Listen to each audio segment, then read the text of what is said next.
they'll probably have $40 to $50 million of profit this year of cash, right? That they're just going to generate not just a one-time hit, and then next year they're going to do the same thing, and then next year they're going to do the same thing. Imagine if we owned businesses like that, and we were using that capital to build churches, to start new businesses, to change the lives and the whole demographic of a community.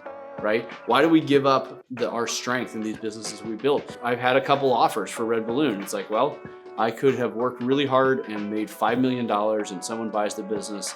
And now it's not my problem anymore, because there's lots of moments where you're like, I don't know if this is going to work. Like literally, I don't know if this is going to work. But if you can push through that, if you have the stamina to get through that, then you're going to have generated a ton of wealth and you're going to maintain control of the business, which by the grace of God is my goal.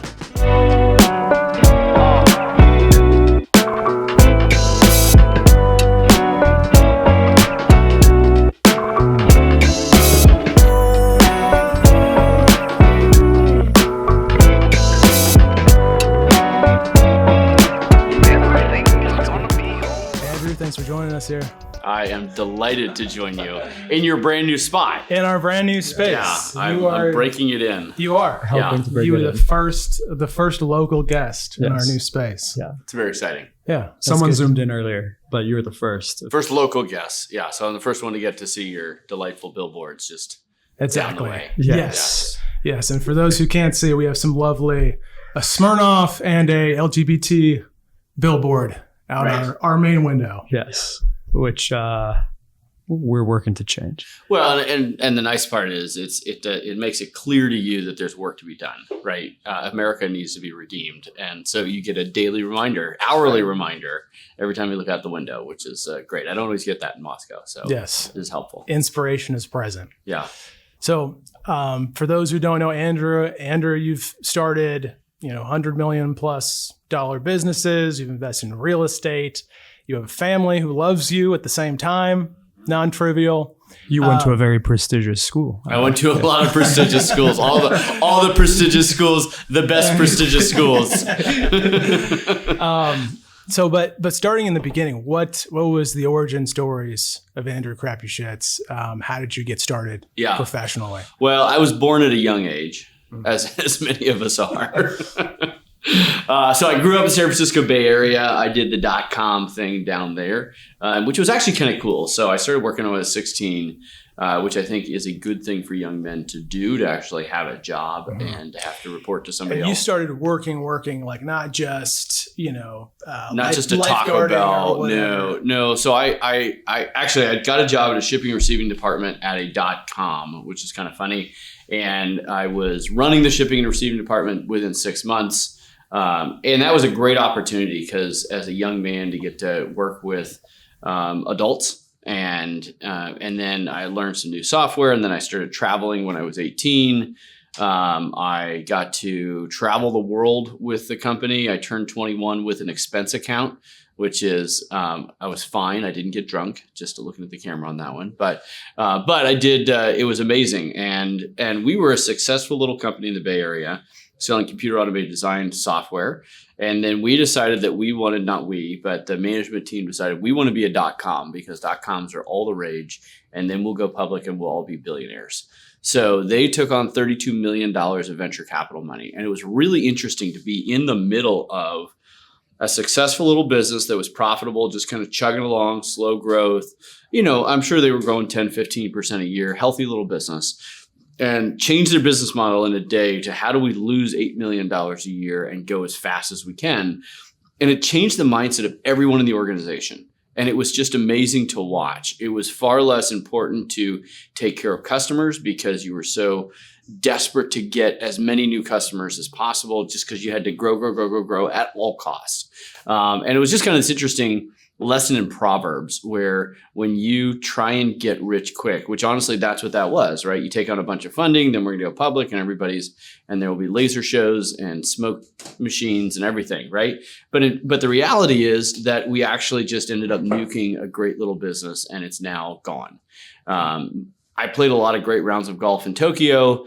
I did karaoke under the streets of Tokyo with Japanese businessmen that offered me their daughter for a wife. So just amazing stories that I got But we did blow through all the VC money, and then it went out of business. A year before it went out of business, I got tired of traffic and liberals, so I moved up to Idaho. So I was an early adopter in getting out of California and an early adopter of working from home or working away from the office. What year is this? Like this would have been around 2000. Actually, it would have been 99 that we moved up there because I remember my dad and I both had to be in the Bay Area for Y2K. And so we had a good fuel efficient car, and I put guns, gold, and gas in the back, the 3 G's as they say. And I was ready to Mad Max my way back to Idaho after the whole world melted down, and then nothing. It was the boringest drive I've ever had. So we were there for Y2K. Nothing happened. We drove home. So it was at 99 that we moved up there. So I've been in Idaho more than half my life. But a year after I moved up there, business went from 250 to 18 employees one day. They basically just left a skeleton crew to clean up the mess. I did some consulting for some customers that got kind of left in the lurch during that. But then I looked around Moscow and I'm like, look, there's not a lot of great jobs here. And God has given me skills. I should use those to bless other people if I can. And so really kind of went on this rampage to create jobs in Moscow that were meaningful, that were paid enough that someone could send their kid to private school if they wanted to, let their wife work at home or stay at home with the kids, which is work. And donate to the church and go out to eat, because if you have excess income, you're going to go to restaurants, then we're going to have better restaurants. And I, as a person who eats a lot, which you can probably tell from a distance, like food. And so I wanted all of those things for our little town, our little college town. And I thought the way to do that is to build an export-based business that creates great jobs so that people have money. Ta-da. So lucky enough to start or be involved in starting 3D printing business, Populi, and then MZ, Economic Modeling Specialist International, that I started with 2 economists and grew that thing really big. Our original goal with MZ, back to that prosperity for a Christian community thing, was 50 employees over $50,000 a year, which is a terrible business goal because you're not, for looking at product or market or TAM or customer or any of those things. It's just like, how do we build a business big enough to have 50 employees earning over $50,000 a year? Because we thought that would actually move the needle on our town, because that was our main motivation. And we got to a moment when we were doing that and nearly went out of business because I had a $100,000 payroll and $10,000 in the bank. And that's terrifying. And I thought I would like to not be here again.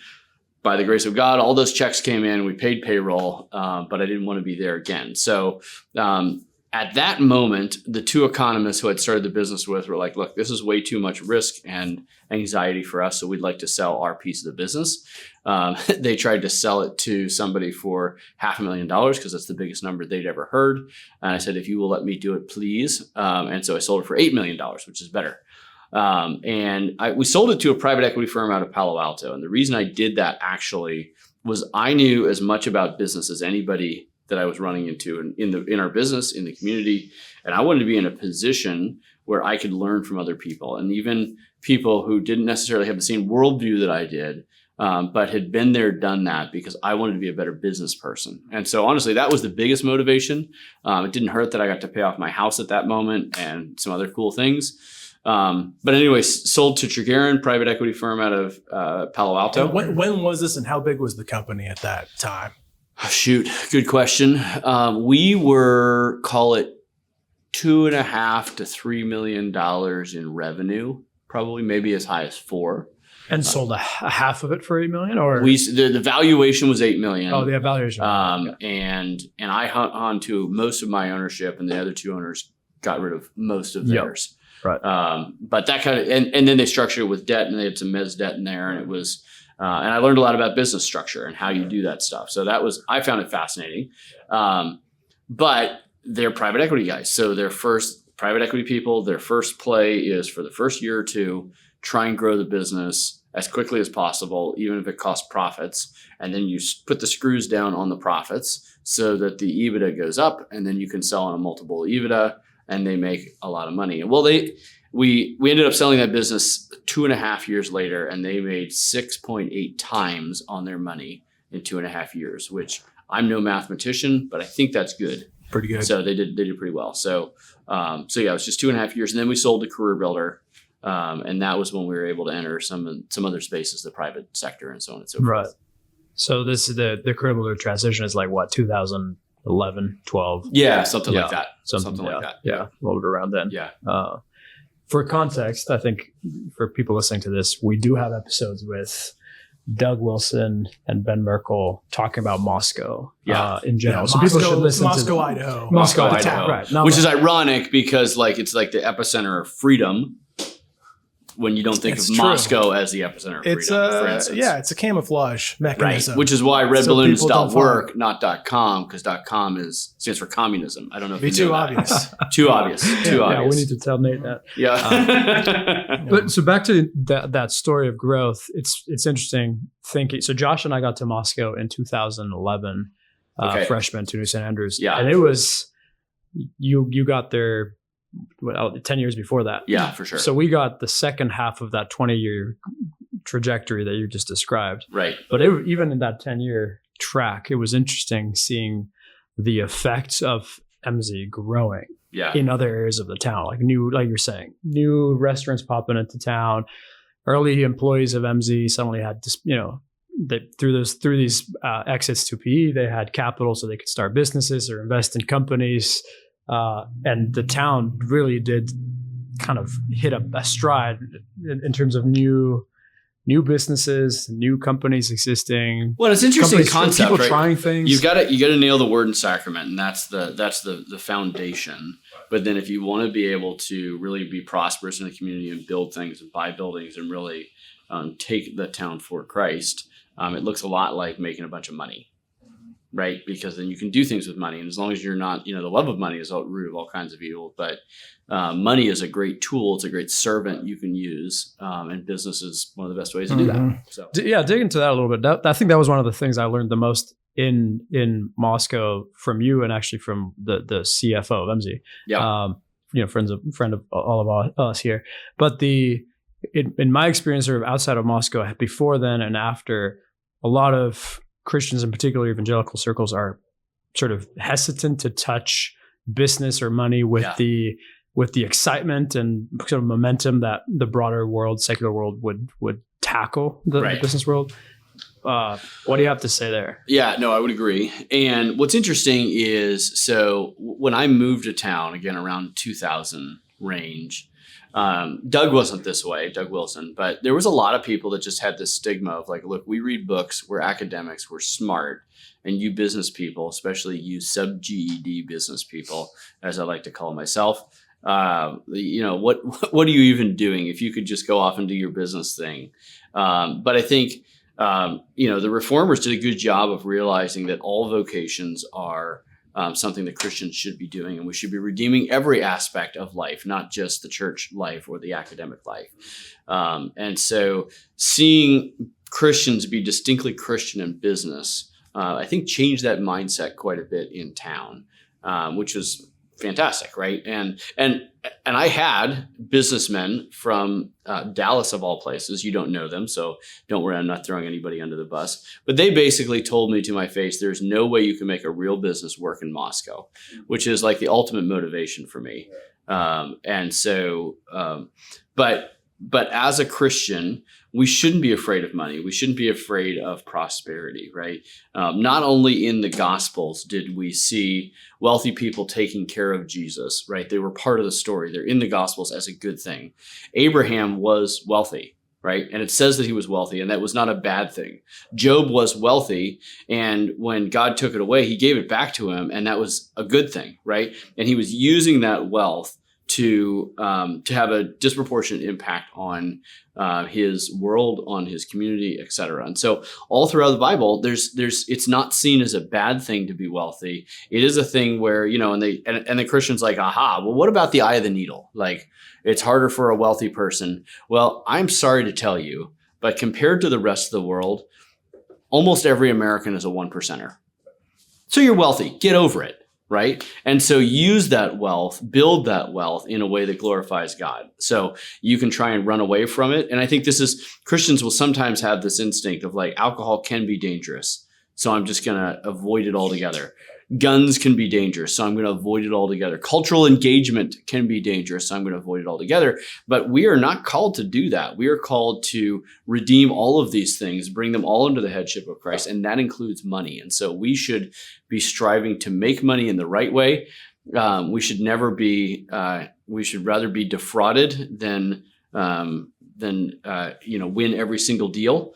But we should be striving with everything we have to glorify God in the way that we make money, in the way that we spend money, in the way that we give money, and then use it to build communities and build the kingdom, because that's the whole point of the money. Now, I've seen older businessmen that get their money and then they're like, okay, I'm set now. And that's a danger where you are relying too heavily on that money. You're seeing it as your safety blanket, as your savior, little s savior, because it's going to keep you safe. But, we see with Job, God can take it away in a minute, right? I'm doing a huge housing development in Moscow, which was a really terrible idea on my part. It's just, I have never done anything in real estate development before. And so I thought I would start with the largest housing development Moscow has ever seen. If everything goes perfectly, I'm going to lose $2.5 million on this. But I will have future land that will be valuable, and Lord willing, by the grace of God, I'll make it all up. It's not the best and brightest thing that I could be doing, but nobody else is doing it. I kind of have this rule that if I can't complain about something unless I'm willing to do something about it. And that's the point of wealth. You use it to bless other people. And I know that every investment where I've just made vanilla investments in the stock market, you make money and it's like, meh. I mean, it's fine. But like I had a cousin in California and she's like, I can't find a house to rent. I'm like, well, go find one to buy and I'll buy it for you and then I'll rent it to you. And she's like, that's amazing. I was just trying to bless my cousin. Well, she found a house. I bought it for $130,000. She rented it from me for 3 years and I sold it for $360,000 because I happened to catch it at the right time. Not because I was smart, because I was trying to bless someone, right? And then the upside comes. And then the upside comes. And God brings the upside. But God brings it. And you need to be spending your time and energy to be looking to bless people with the wealth you've created. You don't want to be unwise, but you should be using wealth as a tool to bless other people. When you do that, it's a deep blessing for you. Mm-hmm.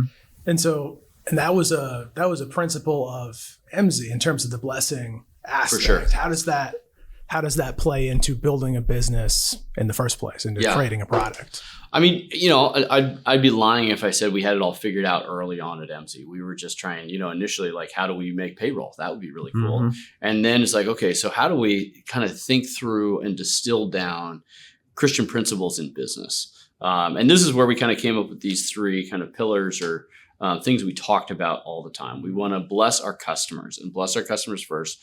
And bless is a nice, rich word because it has a lot of meaning and you can kind of plug in a lot of holes. And so by blessing our customer, we meant we want our customer to be better off because they interact with MZ, whether they buy anything or not. So better to do their job, more joyful, more encouraged. And we would have a users conference with just frankly a bunch of pagan customers coming to our conference. And a lot of them would be like, man, I don't know why I love being here. I'm just happy. Like, these are the best people I've been with. And I'm like, it's because they were hanging out with us. That's because they were hanging out with Dumb and Dumber over here. But I think that was blessing. It's just like, we're going to live our values out loud. I didn't pray at the conference because that would have been praying at them instead of with them. But we were just living out our Christianity. And so that was blessing, right? And in every aspect, when I was talking to a customer service person or a salesperson, be like, your first priority is blessing customers. And if you do that well, you're going to do just fine and they're going to do just fine. So we started there and then bless the employees. So we want to bless customers, then bless employees. And a lot of CEOs will say, my people are my most important asset. But they don't actually mean it.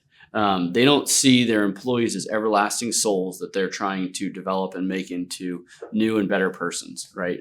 People, not persons. Yeah, either way. I've been sub-GED Crapuchettes over here.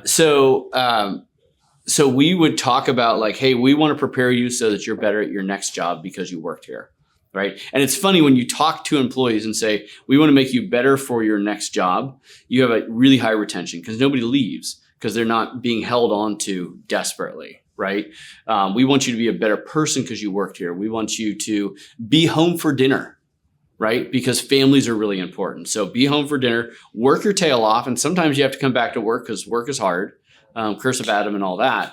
But be home for dinner because that's going to make you a better person. And I know when marriages fall apart, it has a huge impact on work performance. And I was doing it for the marriages, not the work performance. But that's how the world works. When you deeply try and bless someone, you have people who have much more squared away families, and therefore they're much more squared away employees, right? So, and it's so cool as a boss. And this is my pitch to anyone who's thinking about starting a business. Being a boss is a huge blessing.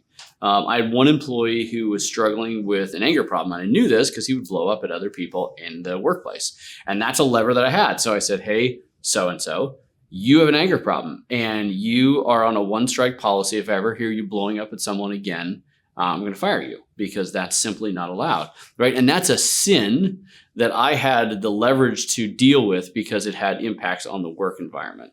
And I had his attention in a way that no pastor ever could because I signed his paycheck, right? And so I said, you need to go get pastoral help or counseling or whatever you need to do, but just never again, just not. Well, I heard through the grapevine that his marriage ended up being in a far better spot because sin doesn't stay confined. If you're sinning at work, you're probably going to sin at home. If you're lazy at work, you're probably lazy at home. If you're angry at work, you're probably lazy at home and in every other aspect of your life. And so if you're striving deeply to make your people better, then you probably are going to make them better and they're going to be happier, more productive employees that stay around longer. So that's where the blessing comes back on your own head as an employer because you actually care about your people. So bless the customer, bless the employee, and then bless the shareholder. And a lot of people bristle at the, shareholders, like, you're one of those people. But the reality is we are under authority. We should be under authority. We're under Christ's authority. We're under the church's authority. As kids, you're under your dad's authority, right?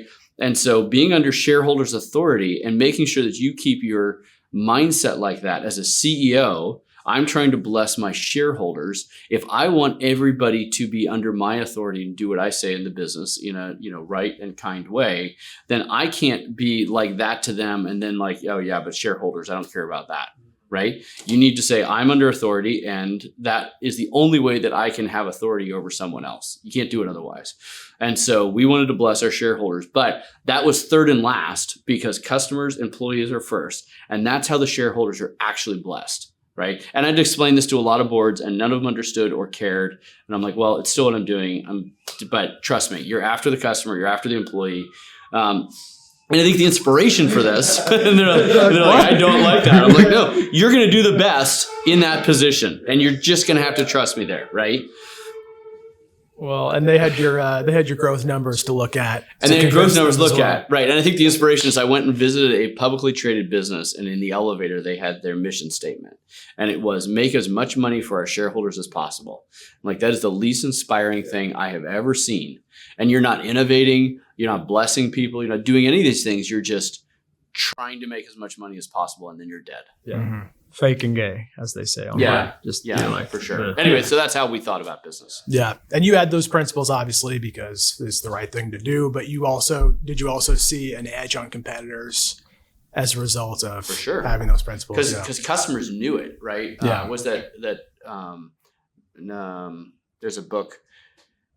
I'm going to draw. Anyway, I'll get back to you on the name of the book, but it just talks about people know what you're thinking, even if you don't articulate it.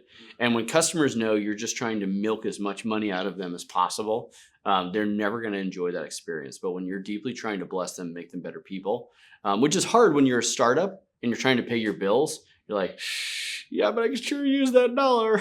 But when you have that mindset and you make those right decisions, God tends to bless it. The other thing that we did is I would tell all new employees coming into business, I tried to be the final interview for everybody coming in. I ended up hiring like 600 people over the years. I said, look, I am an unapologetic conservative Christian CEO. This is not a prerequisite. This is not a weird thing, but you need to know what you're getting into, right? In the same way that if you took a job in Utah and you're like, why are there so many Mormons around? Well, it's because where you are, right? So this is who I am. This is what I am building as a business. And if you're uncomfortable with that, you shouldn't be here. You're welcome, but I don't want you to come into something you're uncomfortable with. My lawyer basically said that's the equivalent of saying the contents of this cup are hot. So then if the person burns himself, like, I told you, right? And so I didn't have anybody ever complain about that. I had one person complain about it, but there was no legal ground to say this is a wrong thing to do because I'm just saying who I am. I'm not asking anything about you, right? And so I had 3 people over 15 years say, I'm just not comfortable with that. Well, guess what? Those are probably 3 people that I would have ended up firing later, and it would have been expensive and messy, right? And then I'd give them examples. I'd be like, this is during the interview. During the interview, final interview. Okay. If you really want this job, you need to know what you're getting into. I'm a Christian. I'm an unapologetic conservative Christian. And most people that work here are. Yeah, well, I didn't even go into that. Just like, I am leading the company this way. Okay. You're welcome to follow, but you need to know what you're following, right? And I'd say some of the ramifications are, we have a kegerator, but we don't get drunk. I'm going to pray at our Christmas dinner. I am going to deeply care about you. I will have 0 tolerance for any sort of sexual harassment or hanky-panky in the office, like 0. Fired guys for looking at porn on their computer in the office, right? Like, I'll deal with that stuff. And we're not going to have any politics. That's another ramification of me being a Christian CEO. If someone comes to my office and says, hey, I think you're doing a terrible job, you might get a raise out of that. But if you come in my office and say, so-and-so Josh is doing a really bad job, and you haven't talked to Josh first or dealt with it or gotten to the bottom of it like that, then you might get fired. Because anytime employees know that other employees can go around their back, talk behind their back, productivity will just come to a grinding halt, and the joy will sap out of the business. Right. It creates the environment where everyone's in survival mode. Like, sure. What do I have on whom, and who's going to stab me in the back? Who do I have to stab in the back first? That's right. That's why you end up with the ultimate corporate ladders that everyone hates. For sure. And that's something people always said about MZ, was that the culture was incredible.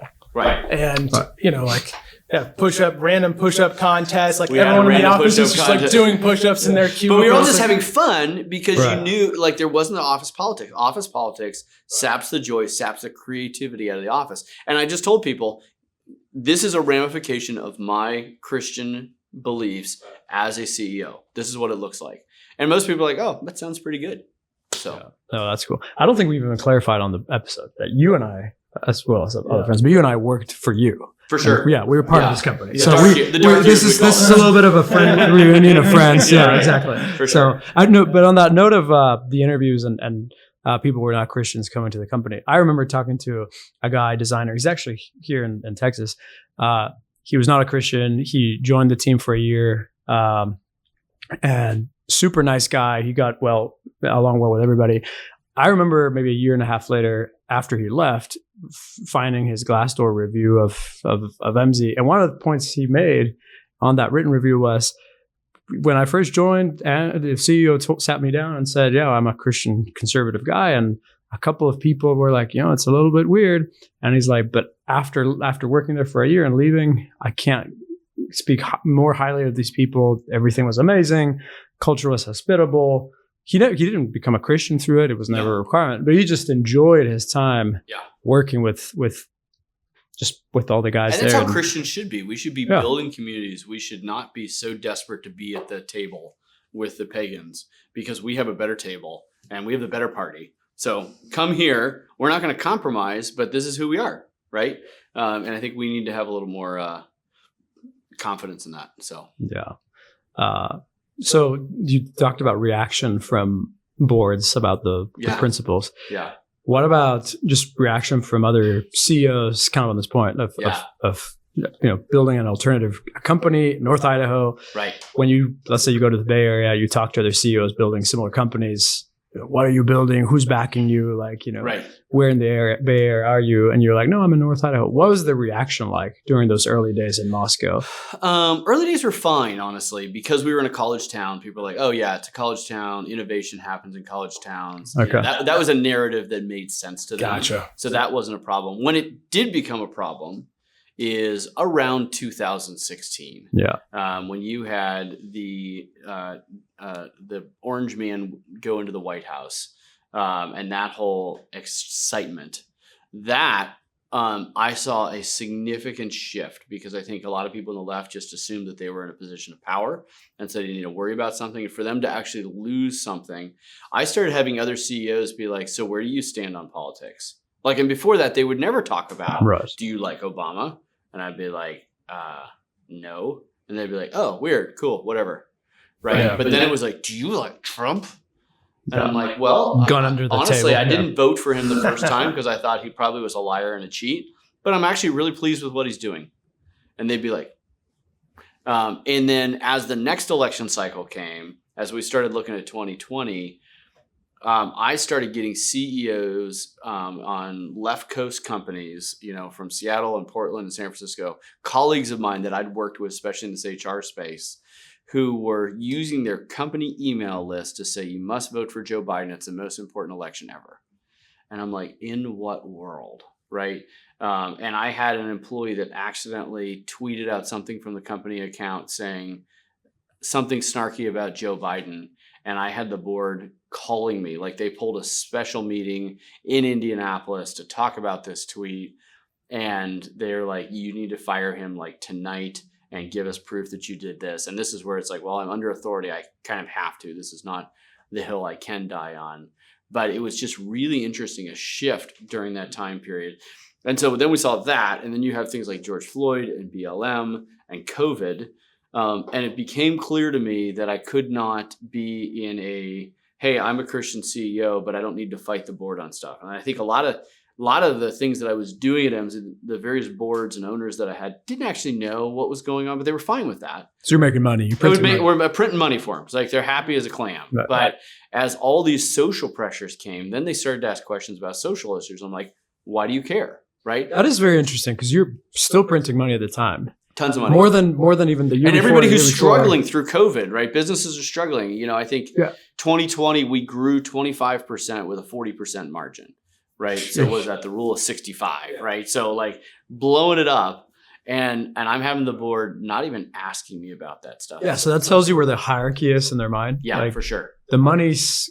They just assume that that's just going to continue. 10 years before, anybody would have killed for that business. For sure. And for context, this is a labor market data SaaS company. This is a DaaS company, data as a service. Yeah. I don't know if that's a real term, but I just it is now. It is now. But rising industry, we're crushing crushing margins, coming right into a time when it's very good to be in data. Yes. That's right. And like our top competitor was Burning Glass. We were basically putting out a business. Even though they had all the right connections and all the right Twitter followers, and we just were doing good work and blowing it up. So we're doing all this, and then the board's like, hey, I didn't see a statement about George Floyd. I'm like, that's because I didn't make one. Because we're a business. I'm like, but all the other CEOs are making a statement about this to their employees, to their customers. I'm like, okay, so do you want me to make a statement that even if it only makes 10% of our customers upset, why would I do that? Like, why in the world would I jump in on a social issue? Because you wouldn't be okay with me saying, I think Trump lost the election and it wasn't fair. And they'd be like, whoa, right? That kind of thing. No, you're not allowed. But this social issue, you have to make a statement on. So I refused to make a statement on George Floyd, refused to touch BLM with a 10-foot pole. I'm like, no, these people are actually just Marxists. And the board was like, you can't say that stuff. I'm like, well, I did. And here's my balance sheet. Are you happy? And increasingly they weren't. And I was basically being slowly fired for perception, not performance. Right. And when you're in that position, there's nothing you can do besides compromise your values. Right. So how did you train for this, as it were?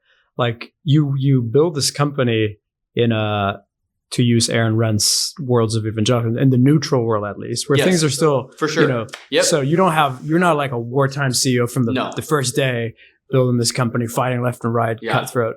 But all of a sudden the game changes and it's a UFC match with your board. So where do you get the reps in these years ahead of time to get ready for the big fight? I don't know that I did get the reps. Okay. The closest I had was my last name is Crapuchettes. Everyone thought I was an idiot my whole life. So no, I mean, honestly, it was, you're in this moment and it's, it's only by the grace of God, because it was so clear to me, I am being asked to deny Christ and I should go to the lions rather than do that. Like, it is so clear to me. That's what this moment is. And when you, and I've always been a CEO who, like, as soon as you figured out what the right thing to do is, like, I don't care whose feelings you get hurt, whatever, just do it. right? If someone needs to be fired or whatever, just like if it's the right thing to do, just do it. I don't, and so that probably helped. Probably being everyone thinking you're a moron because you didn't go to high school or didn't finish high school, and it probably helped. I don't know. I have no idea. But the reality is that God gives grace in that moment. What was it helpful to you? So it seems like the dynamic is the company is less owned by the group that works there, more by this secular board. However, the company, because it's growing, printing money, is staffed by more of our people. Yeah. And so was it some comfort, or was God providing some strength to you through the fact that at least you knew all the employees, or most of the employees would stand on the same grounds as you? For sure. In fact, I remember. So you're not fighting the board. You're not fighting your employees at the same time. That's right. For sure. And that would have been a totally different battle, right? But I remember this board meeting where they basically said, look, you are allowed to be a CEO who happens to be a Christian on the weekends, but you may not be a Christian CEO. And I said, here I stand, I can do no other, which they didn't understand that quote, but I did. And I'm like, no, you're asking me to not bring my whole self to work. And they're like, no. That's not what we're at. Like that. You're asking me to not bring my whole self to work, and there's no way I can do that. Yes. Right? And there's no way. And so then I go back and I was talking to some of my executive team. They're like, well, we'll all quit. And they'll just have a smoking crater of a business here. Right? So I went back to them. I'm like, okay, so option A is you're going to fire me because I'm not going to back down on this. And in that scenario, there's going to be a procession of people leaving, and you're going to have a smoking crater of a business that you spent 9 figures on.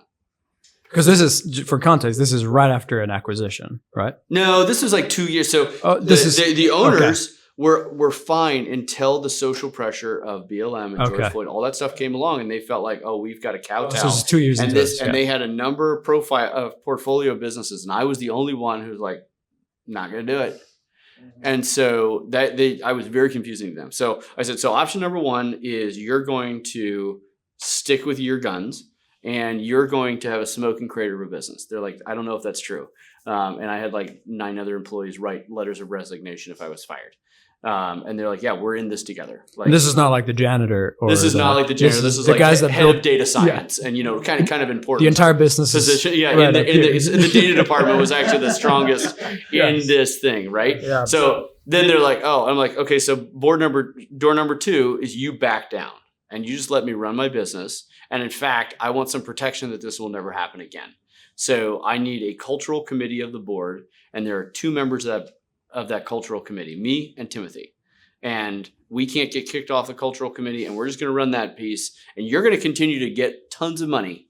Everything's going to be happy. You're going to have a ton of money. But so that's door number 1. That's door number 2. Door number 2, you make a ton of money, but you deal with the social pressure, right? Or door number 3 is we go find a values-aligned buyer who's not afraid of this, who's actually going to have my back. And offload us. And we're going to build the business that way. And they said, okay, we're going to take door number 3. So I found a great values-aligned buyer that loved our culture, wanted to build it, was willing to pay stupid amounts of money. But unfortunately, KKR's ESG fund, and I don't know if it was the ESG fund actually bought MZ. It was the ESG fund? It was their ESG fund that bought it because there's lots of money sitting in that ESG fund because it makes everybody feel good. So ESG, because it's people, right? Social governance is the S. Gotcha. On that piece, right?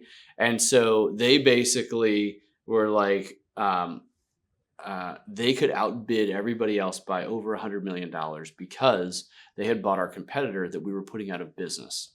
And they were about to write off a $150 million investment. Got it. And basically, as long as they didn't pay more than $150 million, more than everybody else, they were good. So they ended up paying $65 million more than everybody else. And my friends who were super excited about the business and the culture we built just couldn't keep up and have it actually pencil. Yeah. So so there you go. That's and I'll be honest. This is real talk. Yes. Probably the most painful part of my life. Because if you actually truly believe that you're blessing customers, whether you agree with their worldview or not, I love those people and I was trying to make their lives better, and really truly believe that I was going to be blessing my employees, and really truly believe that I was blessing. Well, you throw your heart and soul into a thing, And then it was like, and now I've got nothing to do on Monday. So anyway, that was a weird moment. Yeah. But you had, like you said, like in the years leading up to that, you'd set yourself up mentally saying, if I have to throw all this away to do the right thing, then I'm going to do that. So you'd made that commitment. For sure. Leading up to it. And I would encourage Christians, get your financial house in order, because while you should do the right thing, even if it means you're going to be living on the street with your family eating rice and beans, it is a lot easier decision if you have your house paid off and you have money in the bank and you have rental properties and you are in a position where your family's not going to suffer financially in the same way. So I'd encourage people, it'd be better to tighten your belt now and put yourself in a better position to be able to handle that in the future. Because I've seen a lot of Christians that are paycheck to paycheck, and not because they have to. Sometimes you have to because it's the job you have, and you just like that's the way it is.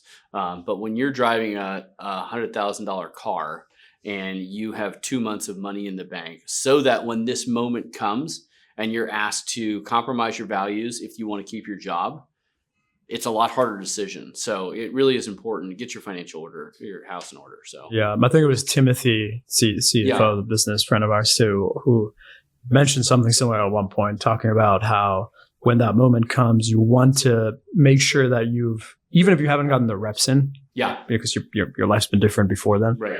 You at least eliminate, in this case, the financial, aspect variable. of it. Yeah. You eliminate the variables that would cause you to think about not fighting back or compromising, So if you don't have to worry about your house, if somebody's like, well, if I don't do this, my family will go homeless. Right. Then that'll cost you to pause and be like, do I need to do this? Do I really want to do this? But if all that stuff's taken care of, then you're like, well, And bragging on my wife a little bit, she, usually when you get fired, your wife's like, so what are we going to do, honey? But she bought me a 42-year-old bottle of scotch as a way to go. You stuck with your guns and lost your job. So that was and she wrote a great piece on. She did. First Things, I think it was. Well, it was actually in the Federalist. The Federalist. Right. She wrote an article and basically saying, look, my husband was not fired; he was redeployed. And when your general tells you that you need to go take a new hill, who are you to ask questions, right? So I was not fired; I was redeployed. God said, I need you to go do something else, and that's what I'm doing now. And we'll get to what you built after here in a second. Yeah. I'm still I'm just stunned. And a lot of this we live with you in some pieces, but it's still crazy to me that transition between, especially for a business that is printing money. Yeah, for sure. All of a sudden, the priority. Who cares about that? The priority is you signal the right signals, you fly the right flag. It seems. Yeah, it's like you live through this little microcosm of the broader kind of cultural. It was a cultural moment, but this is part of the reason that we're all in, I'll call it the workforce space. And I think it's actually, it's a strategic decision. It's not just we needed to do something. Because wokeness in the workplace has not been there that long, right? Vivek Ramaswamy, he'll trace it back to like 2008. I think it's closer to 16 that it really took root in the workplace, where you had businesses caring more about perception than performance, trying to keep the left happy, right? Vivek talks about in his Woke Inc. book, basically Occupy Wall Street made these corporations be like, oh no, I don't want to be the bad guy, even though I am doing bad things. And so they said, who has the biggest microphone in our society? The liberal media does. What do they want us to say? They want us to decry the sins of slavery, even though we're basically using slave labor in Indonesia to make our tennis shoes. As long as we say the right things, it'll be fine, right? And that's where he thinks it traced back to. But what's encouraging to me about that is anytime you want to go take a hill, you want to know it's strategic and feasible. And I would say that the workplace is far more feasible than universities, than even media, because most liberal media, CNN should be burned to the ground. It can't be redeemed. I just said it on camera. I think I don't know what you do there besides fire all the employees and then it's just like, we'll just start a new company, right? Whereas the workplace, going into these companies, I was just talking to a publicly traded company last week where the CEO is Christian and he's emboldened by the fact that a red balloon or a new founding is out there fighting the good fight. And he's like, you know what? I'm going to start posting jobs on Red Balloon. I need to take a stand on something. And so I think that it is way more feasible to redeem the world of work than it is to redeem the world of academics or even of some of these other areas. I think it's a very feasible thing to go in and not have to destroy these businesses, but bring them back, right? The wokeness is not as entrenched. It hasn't been there as long. And so I think it's definitely strategic, or it's feasible. Then the question is it strategic? And I would argue it absolutely is. And I get these thank you notes as Red Balloon. We'll get into Red Balloon from people saying, you saved my marriage, or you changed the trajectory of my family because I now work somewhere where I can be free, where I don't have to live this wokeness in the workplace. So if that's true, and of course it is true, because if you're swimming in those waters for 8 to 10 hours a day, it's going to have an impact on your whole worldview.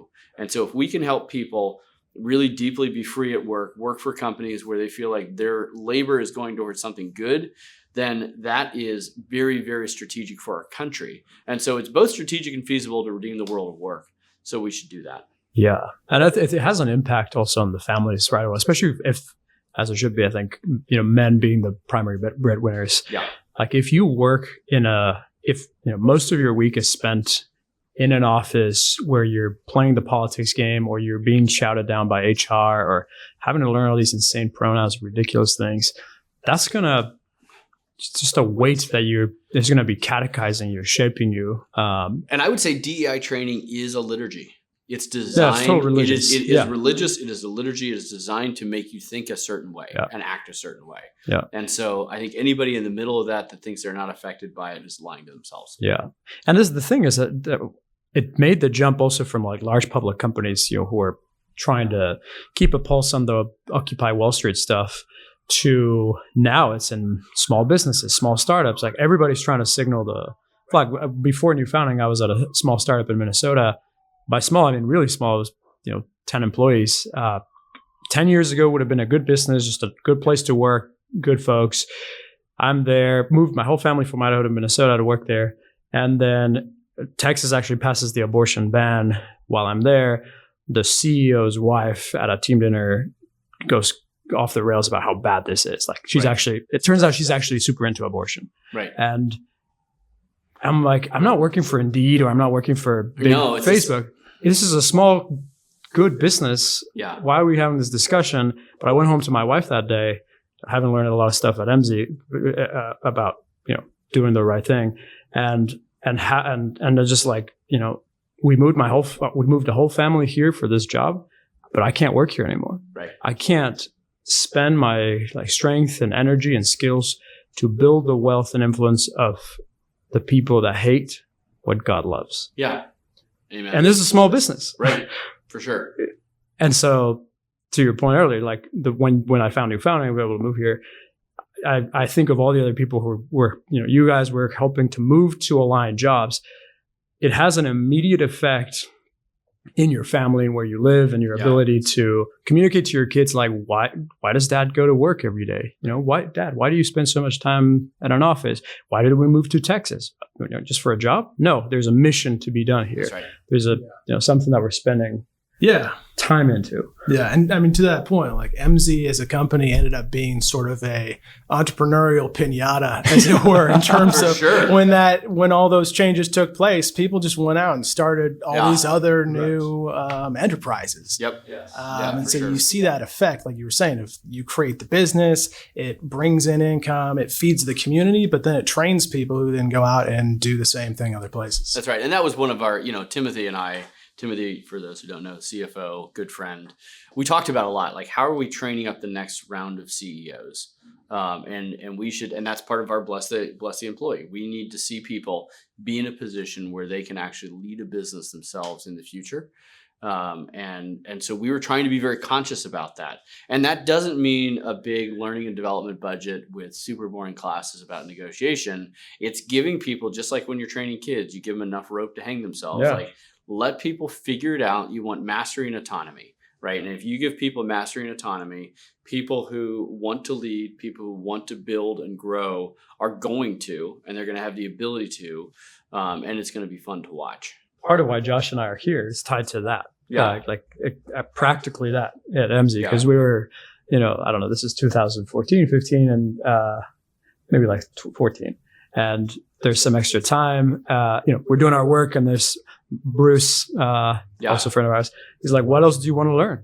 We have these needs of the company. What should you do? And then Josh and I started learning code and learning design, and then moving to product, doing all this stuff. And it was just a natural, it was the opposite of like a bureaucratic, like, I'm going to do an online course. Right. What opportunities are in the internal job board? It was just like, there are needs in the company. Who wants to fill them? You feel like you want to take a hand at it? Yeah. Sure. You want to man up a little bit? Go for it. You're like, we'll pay you a little bit to, learn how to write code or design a little bit. 100%. And if you're good at it, good. If you're not, at least you took a little summer class and you're good to go. For sure. Just more organic, less like inhuman, monolithic. Right. Yeah, no, it's true. There was a real sense of like someone who could come in as a customer service guy and they could be on the data team, like a data scientist, 2 years with, hard work. So all of the guys that built the software team, like amazing. Some of them are still there. Incredible engineers. I think they all learned on the job. A lot of them learned on the job. Right? And I would say MZ is still an incredible place to work, right? Don't get me wrong. Obviously, as the CEO, I was the point of tension for the board. But there are still extraordinary people there doing good work, being faithful, and building new great things and new people, right? So there's still good things, but the CEO is always the tip of the spear. And the board didn't want anything to do with it. Did you at least plunder the Egyptians on their way out? Yeah. Not too much. I mean, I got a little severance and, some other things. So, then I used to, do housing developments. Yeah. So, all right. So take us then after that whole saga. Yeah. You wrapped up with the company. What do you do next? Well, so technically I was an advisor to the board, which means I did nothing because they didn't want me anywhere near their business. But they paid me, which is great. It's a dream job right there. I think I worked for 45 minutes, which means my hourly rate was at least six figures. So it was amazing. So it was good. So that was, and then I did some consulting work for some other businesses. I did a couple of kind of, CEO mentoring things, but really I was planning on taking a year off because we were in a good spot financially. I was doing this housing development, which really could have been a full-time job. I had a number of kind of nonprofits I was on the boards of. I'm like, why don't I work on my golf a little bit and just relax? But I'm very bad at that. I'm just going to tell you that right now. It's because mid 2021, a friend's like, what happened to you where you basically had to make a decision between your job and your values? I bet that's going to happen to a lot of other Americans. Why don't you? I feel like why don't you should make a job board? And I'm like, well, I'll just use a white label and make a job board. Job board is a terrible business to be in. I'll just tell you that right now, because it's a two-sided marketplace and you have to have scale and it's really hard. And like, why would I want to do that? But sure, I'll make a job board. I'll knock out some videos to let people know what I'm doing. Job board with a thesis around freedom. And I'll call it Red Balloon because if you've ever been on a hot air balloon, have you? Hot air balloon? No. Okay. So hot air balloon's a little bit terrifying, but it's also super fun. And it's also weird because when you get up there, there's zero wind because you just go with the wind. So it's perfectly still everywhere you're going, which is kind of what it's like when you're looking for a job. Like you're kind of this floating sensation. I'm not hearing anything. I'm being ghosted by everybody. Yeah. Kind of feels like that. And then the landing on a hot air balloon was also really funny. So we did this. I had 3 of my children. We're in Dartmoor, England, out on the moors. And the guy, we'd been floating for a while. And the way you direct the balloon is you go to a different altitude where the wind's going different directions. And that's the only way you can decide where you're going. So it's kind of going up and down, finding wind, and we're going up into the clouds and down. And he's like, okay, we're going to land in that spot there. And just so you know, you're the seatbelt for the kids. So hold on. I'm like, what? He's like, yeah, pin all 3 of them against the basket as hard as you can because we're going to bounce a lot and you don't want any of them bouncing out. Like, I'm sorry, what? And we're going to land in 10 seconds, so now's a good time. So like, yep. And I'm like, ah! Anyway, it was fine. It was super fun. But it kind of reminded me of looking for a job, kind of this floating sensation, don't really know what's going on, and then a rough landing. So anyway, that's the balloon part, and obviously red part. People are moving to red states. They're moving to red businesses. They're looking for freedom at work. The other motif that there was a movie about a true story about a family in East Germany who escaped by making a hot air balloon, and they made it over the Berlin Wall. Okay. And they basically had to buy it in small pieces and sew it because the government was watching everything they bought. And they basically found freedom using a balloon. And I'm like, that seems like a good picture for everyone. And then .work, back to .com, it stands for communist. Everyone thinks it's commerce. It's not. It's communism. And so .com. The elites don't want you to know. Elites don't want you to know. Com stands for communism. So .work and .com was used. But .work, also because work is good for your soul, right? We need work. We need hard work. It's good for all of us to work hard. And so that was also a big driver in it. So anyway, redballoon.work. Start a job board. I'm like, I've done my thing, back to my housing development. And probably 2 months in or so, we had the vaccine mandate came out. And so I was on some small interview with One America's Network or something like that. And they said, so tell us about this, and I'm like, look, here's the deal. It's a free country. If you want to get vaccinated, that's your thing. But I believe that you should talk to a doctor, not your HR department, about what you put in your body.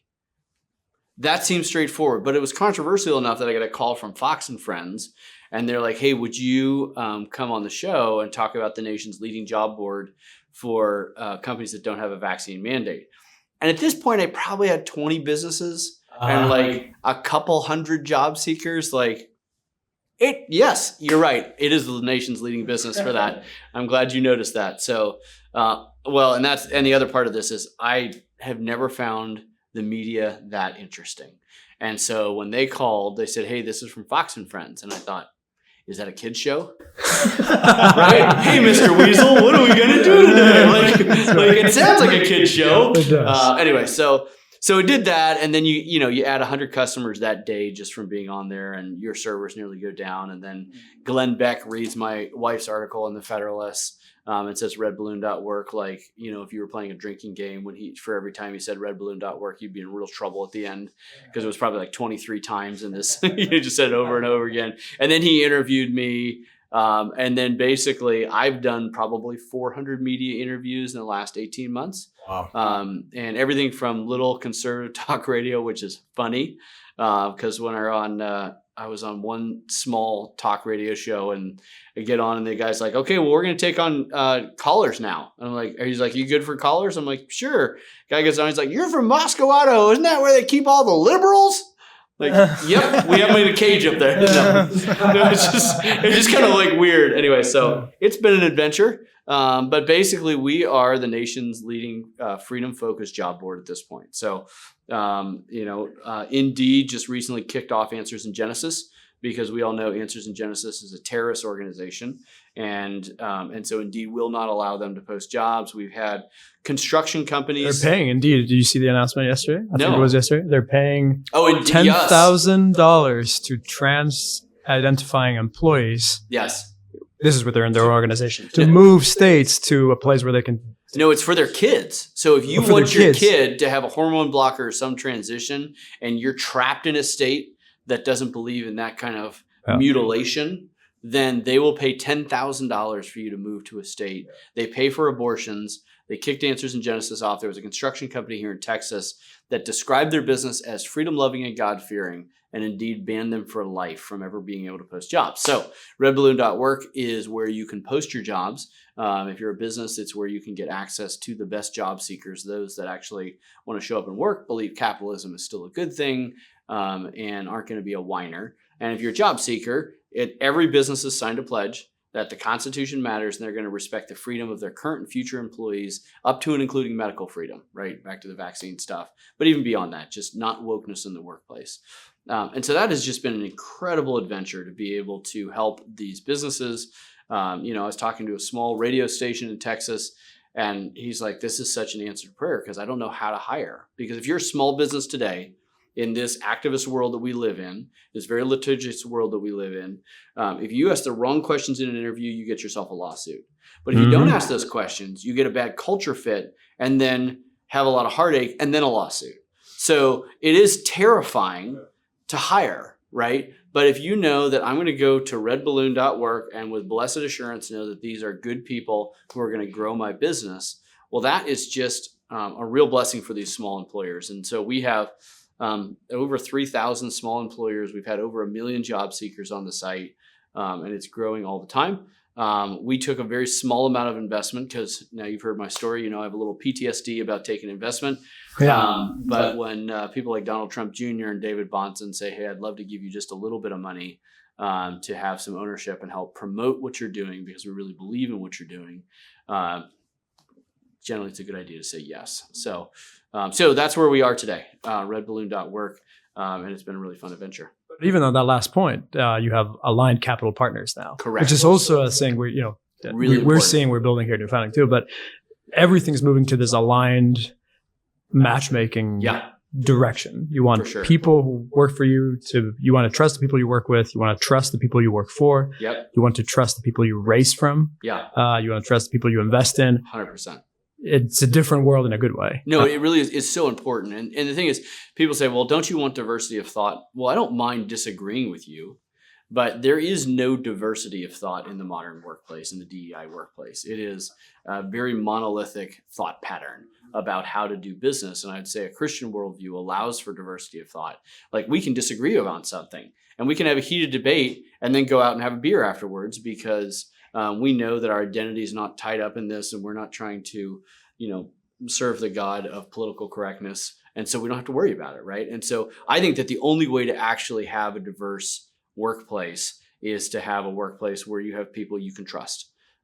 So that today means that they need to be fairly aligned, and you need to know that they're not going to be offended constantly. Yeah.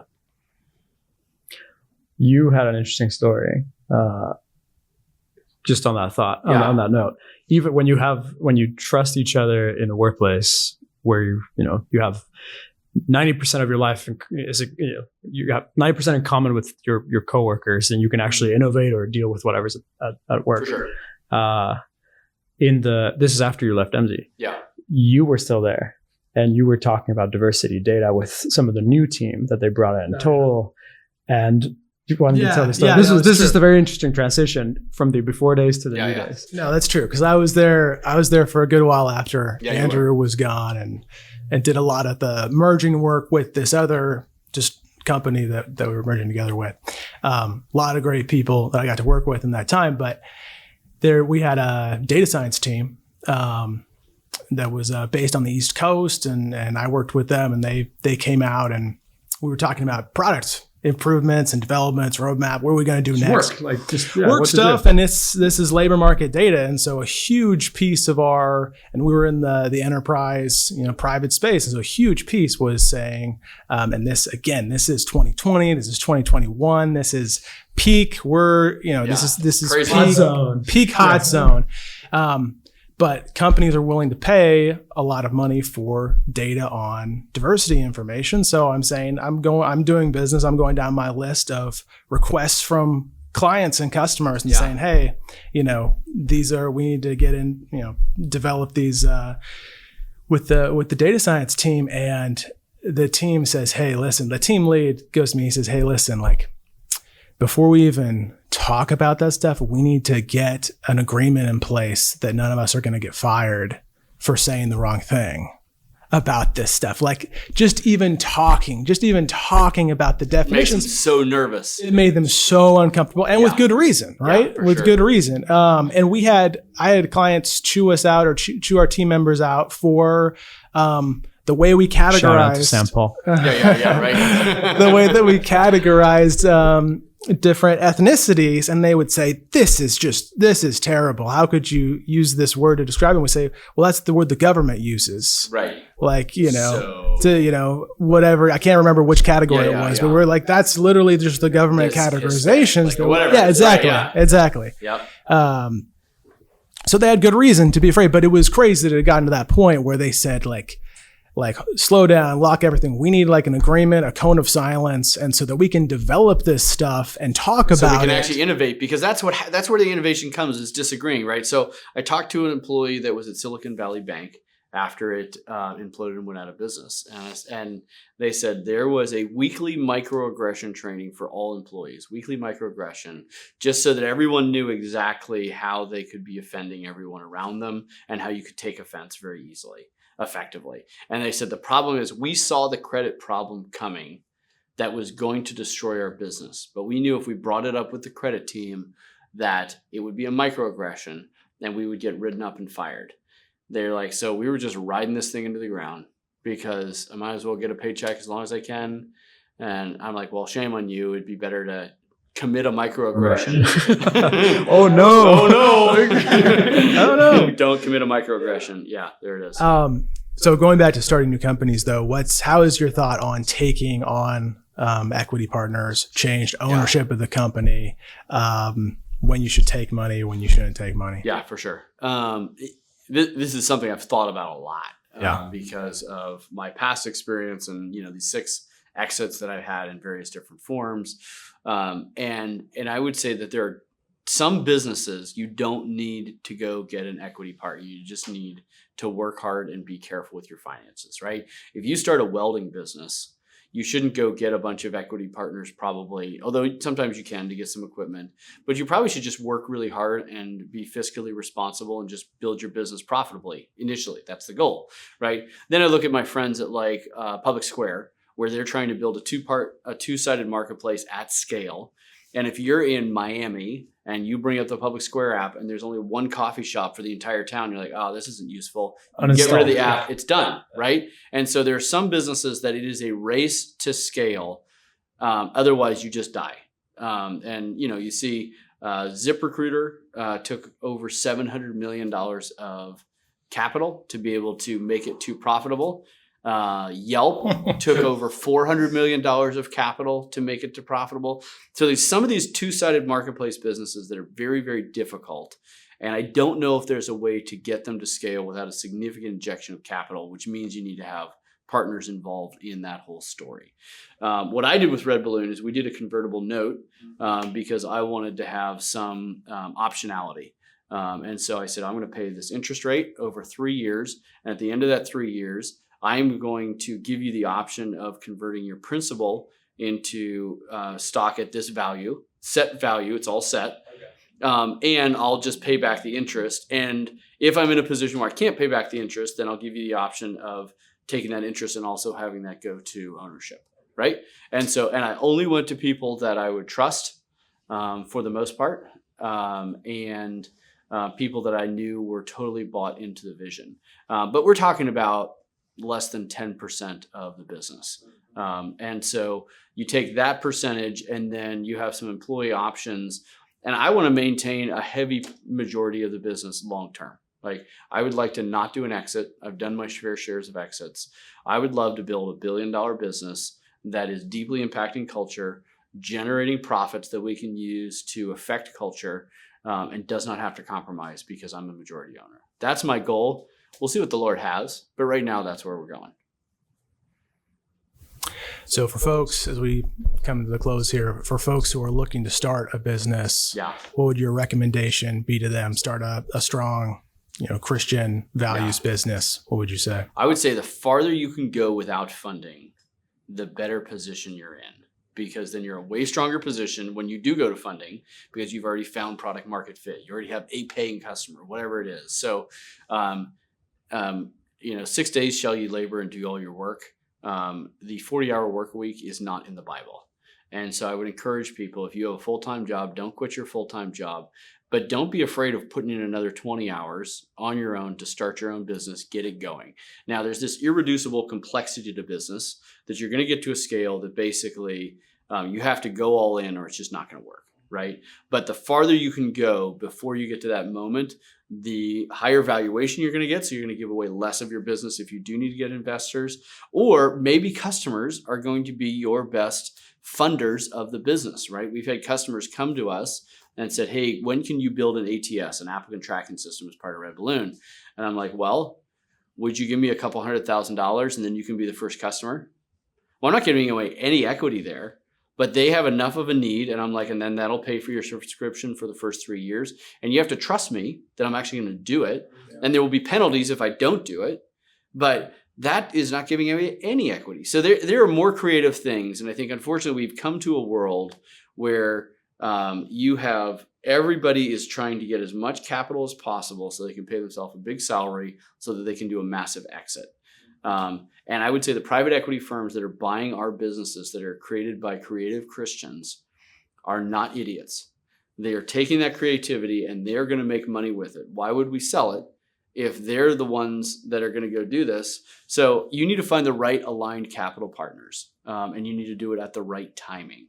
And if you do that, there's no reason that it couldn't be a long-term evergreen kind of fund, right? Where we're building a long-term business that is glorifying to God, impacting culture, and very profitable, right?